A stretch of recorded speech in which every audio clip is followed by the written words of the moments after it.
Okay, this is Tanda Draco Gaming Channel, casting a 2v2 between iRk and nOm Squad 1. This is for week 7 of Brood War Clan League. Can hear, but no mic. Oh, so, okay, there's going to be some voice chat here. So, iRk, looks like we've got Supperman in the Protoss. I did cast a 1v1 of his. Actually, I think I've casted all these guys in their 1v1s. So, iRk in the blue teamed up with CamoDaz in the purple. So very nice that they are top and bottom, not crossed from each other or anything. There's the Zerg for you.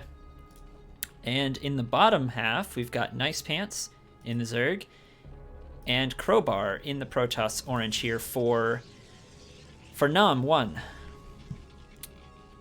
I believe iRk is currently first place in the Little League, and nOm1 is third place behind nOm2, which is second place. So definitely some stronger players, stronger teams here. Yes, the inner lizard player. Lizards in Tooth and Tail and Zerglings in StarCraft have a lot in common, I would say. So we're going to have the Overlords meet in the middle here. So both teams are going to know right away. Zergs are sharing the left spawns. Looks like one base play out of both Protosses. It's a lot harder to play macro in a 2v2 and expand and everything because you can get teamed up on. So it's like you have to rush into fighting units. So Lings, Zealots are going to have to be coming up pretty quick here. StarCraft is its own universe. StarCraft has its own StarCraft lore. There's some similarities in tone to the 40k world, but it's definitely a different world. The three races, Terran, Protoss, and Zerg, kind of duking it out in the Kaprulu sector of the world, which is supposed to be like really, really far away from Earth. So the Terrans are kind of exiled from Earth, and then they encounter the Protoss and the Zerg, two alien races.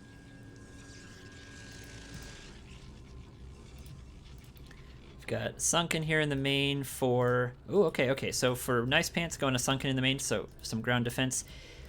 CamoDaz is going some Lings on the ramp and then going right into Lair Tech for Mutalisks. Makes a lot of sense. Mutalisks have a lot of flexibility. And of course, no early units here are going to have anti-air, so Protoss and the other Zerg might be in trouble if they don't have an answer to Mutas. Ooh, we've got a bit of a manor pylon here. Slowing down Crowbar a little bit, who's trying to get his gas. Again, we're going to have to see... if yellow or orange can get some anti-air. There's a layer from yellow.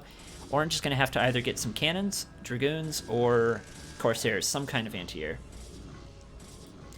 We do have a bit of a counterattack here. Ooh, this pylon defensively, I kind of like that. Maybe able to get some cannons on the high ground here. And CamoDaz is going to be more than safe with that concave on the high ground. There's the forge. Yeah, so definitely Supperman is going to be throwing down a pylon to help his friend stay alive. There's the lair. There's the spire. So Mutalisks are going to be on their way for camo. The second manor pylon finally taken down here. That's got to be a gigantic pain in the butt. CamoDaz actually a little further behind all the other players. He was for second, trying to get the spire up. We do have a cybercore and a forge. Let's see. Crowbar, the team does know that Mutalisks are coming, so let's see if he's going to go with... There's some goons. Should see a pylon here pretty soon for the anti-air. Spires started for the yellow player. 1,000-year dark age of collective utilitarianism. Yeah, I like the StarCraft world. It's kind of cool. I don't really know much of the StarCraft 2 storyline, but it's definitely pretty interesting as far as fans of world building goes. Yeah. Oh, he must be. I think Crowbar is talking to Nicepants. So we do have a cannon at the ramp. I'd love to see one by the mineral line here to block the Mutalisk harass. Also, a couple of probes not doing anything, so Crowbar gonna have to spend a little APM to clean up at home. He's moving around the map a little bit. There's some Mutalisks coming out of camo. Both the Zerg players are gonna have to try to get a second base up, expand down to the natural, because you need you at least need another hatchery for some more larvae. So at least another hatch in the main, if not an expansion, just because Protoss is gonna way outproduce the Zergs if they only have one hatch. So some mutas moving out, and it looks like yellow and orange are gonna start pushing in. Purple's in trouble. He has a cannon and some lings and a couple of mutas, but that's a lot of lings, and lings can chew up a cannon very quickly. Cannon goes down. Looks like we have 4 mutas, 3 mutas. 2 dragoons should be able to beat 3 mutas, but I think they're going to ignore it and try to go for the sunken. Who's in the lead? I thought purple was going to be in the lead, purple and blue, because of the mutatech, but it looks like this counterattack is doing a lot of damage. Purple is going to hold, though. The sunken colony almost down, but dragoons aren't actually that good against mutalisks, because mutalisks are small units, and the dragoon shots do less damage to small units.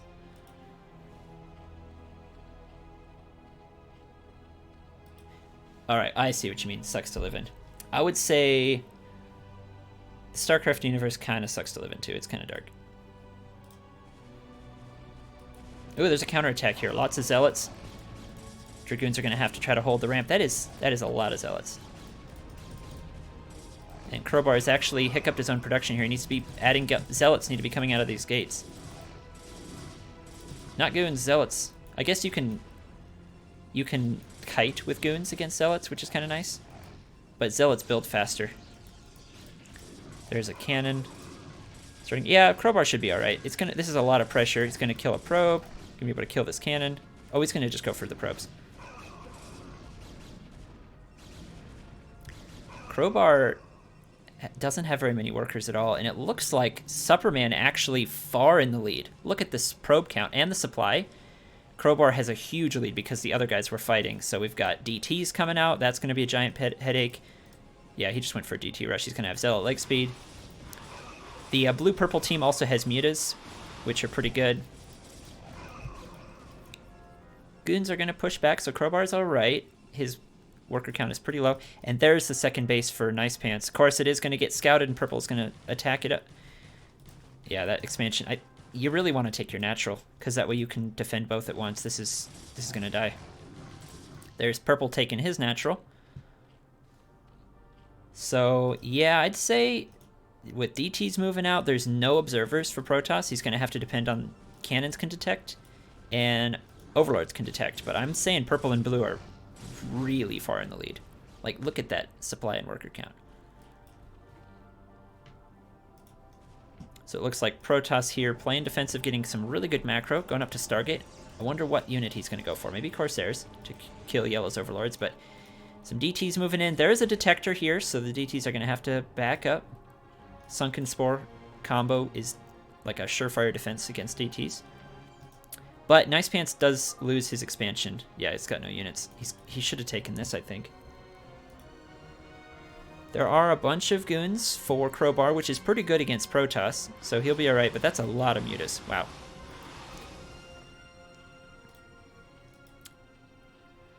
Camo with the lowest worker count right now. He's basically all in getting a bunch of mutas, but he can eventually drone up here and start mining out of that second base. It's going to be huge. Speed lots plus mutas are going to be able to handle these dragoons pretty easily. As soon as he attacks in. There is a pretty decent amount of mutas for Nicepants, but he's not going to be in time to help the dragoons out that much. So turn around and fight. And these zealots are going to really chew through the dragoons here. Let's check out in the main bases. We've just got like in the teens of workers, but purple Zerg has a second base, and blue Protoss has so many workers and such good tech here. Honestly, Supperman could easily expand if he wanted as well. So this is definitely blue-purple's, the iRk team's game to lose here. Pretty far ahead. Honestly, I think they just need to macro up a little bit, get a killing army, and then just move out and kill one of their opponents. Like, yellow is pretty squishy right now. I guess he can't die to mutas because he's got 2 spores.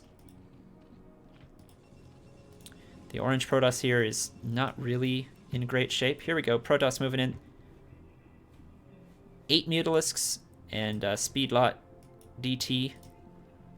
They're going to choose their target.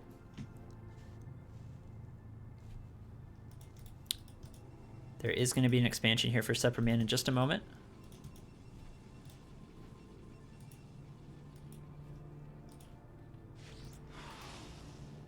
Just scouting in. There's 6 Mutas for Nicepants. Not too bad. With the spores, he's going to be able to hold here.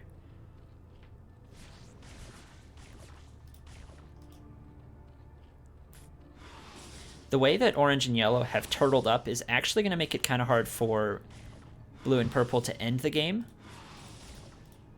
Killing the extractor is going to be kind of a big deal, though. Okay, here we go. Zealots moving in. Going to be able to clear up this sunken colony pretty quick. We've got the Muta dogfight with Goon and Corsair help. That Corsair being the MVP, honestly, doing AoE damage to air. I don't know why they're retreating. They don't need to retreat right now. I guess there's a counterattack that they want to deal with first. That makes sense. The spore colony's almost dead here.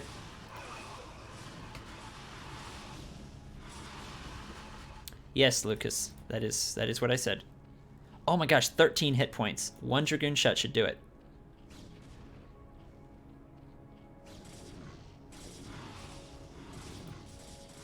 Mixed messages? No, I'm just saying if you, I'm on the edge about whether I should get AoE 4 or not. I could use a little convincing, that's all I'm saying. Let me know in the YouTube comments, too, if you want to see some AoE 4. Alright, that's a lot of Mutalisks for Camo. I think that he's got enough to kill. Yeah, he's dead. Yep. And Protoss, again, doesn't really have that much. There's another expansion for blue. Purple is doing great. Gonna finish him off here, and we've got a game. So iRk takes the first point for, or excuse me, Camo and Supperman take the first point for iRk.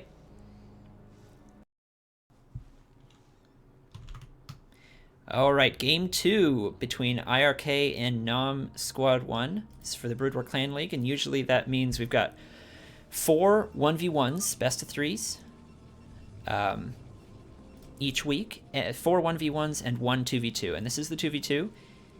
CamoDaz in the purple up here on the same team as Supperman in the blue, so blue and purple here on the left. They are ahead 1-0 in this best of 2. So if they win another game, they're going to take the series. Then we've got Crowbar here in the green and Nicepants in the yellow, representing nOm Squad 1. If they win a game here, it'll tie up 1-1. We'll go to game 3. Looks like Supperman is interested in doing a center gate, kind of a rush. Let's see what the Zerg complement for that's going to be. We might see a 9 pool. Here we go. That looks like a center gate to me. Interesting map feature here. You can kind of take a base on either side with that gas. Why did he cancel it? Bro, if you cancel a building in this game... Oh, I see. He's trying to get across. Oh, he's glitching. Oh my gosh. Okay, this is really interesting. So he built the pylon in a way that would glitch his probe onto the minerals, and then it kind of warbled its way across, and now he's going to build gates over here. So this map has a wall.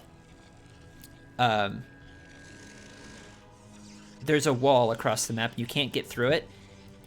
But, I mean, he could have just gone over here and targeted the geyser and gone through... Oh, no, the minerals. You can't flip through minerals. So he cheated through, basically, with a cool little feature. Not a cheat, a little feature. And he's going to go at least 1 gate on this side. We might see a second. Is it going to be 1 gate or 2 gate? Meanwhile, Crowbar and Nicepants probably think they're safe to anything but air. Camo is going for a fast expand. That's a 12 hatch right here. We're probably going to see Mutatech out of that pretty quick, right afterwards. Crowbar going for a fast expand as well, also believing he's safe. Meanwhile, Supperman is setting down another pylon. He's going to go with some more gates on the side of the map. We're going to see some Zealot pressure, and I don't know if Crowbar and Nicepants are going to be ready for it. There's a spawning pool. Looks like a 10 pool? Okay, or maybe that was a 9 pool. Like an overpool or something. Anyway, there's the gateway coming down. Second gateway for Supperman. And Nicepants is going to have to get his Overlord up here if he wants to see for his team what's going on.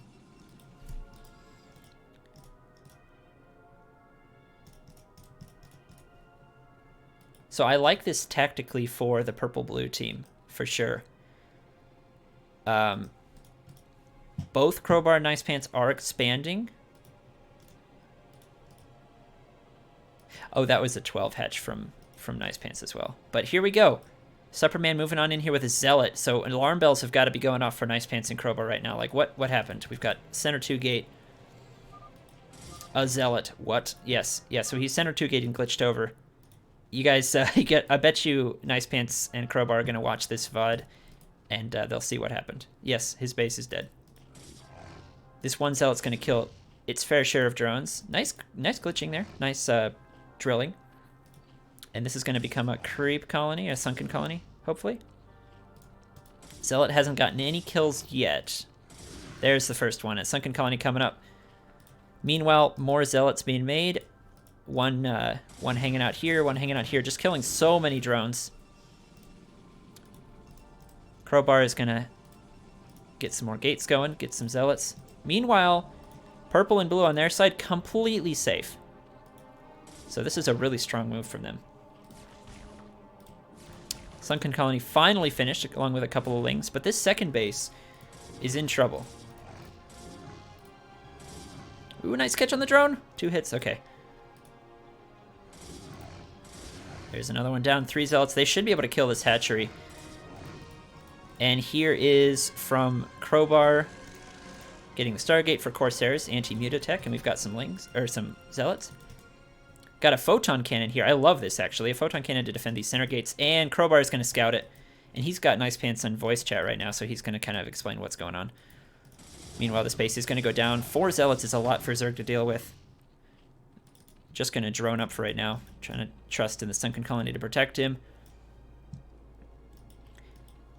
Spire is almost halfway done. It's hard to explain how ahead CamoDaz and Supperman are at this point.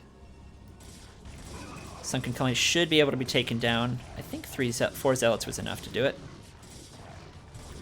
Nice drone drilling, try to protect it, but it is gonna, oh, glitching a little bit. It is gonna get killed. Spire started for Nicepants, that's an important tech here.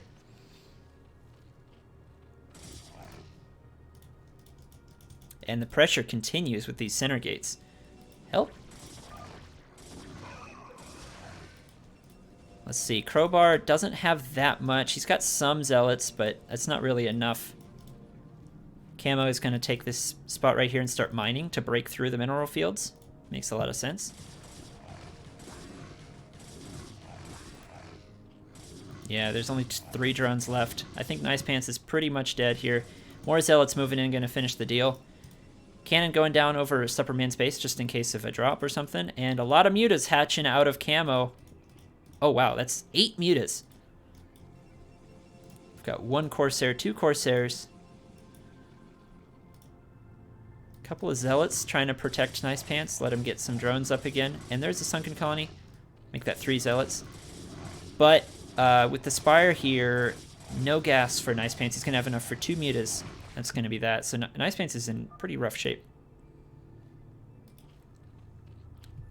Yeah, here the mutas come in. There is no anti-air. The only thing is these 2 Corsairs. Is 6 mutas going to be able to take out 2 Corsairs? I think if they spread out, they could. Let's see. Yeah, I think if you want to micro here, you spread your mutas out because the Corsairs do AoE. That's why they're so good. But they are going to run off anyway. Let's check out what's happening in the middle of the map here. Ooh, a nice little duel here. A couple of cannons went down, but Supperman is going to hold. Corsairs go down, and this is 10 mutas. Another Corsair going to get picked off here. Getting some goons. Nicepants is going to be finished off here.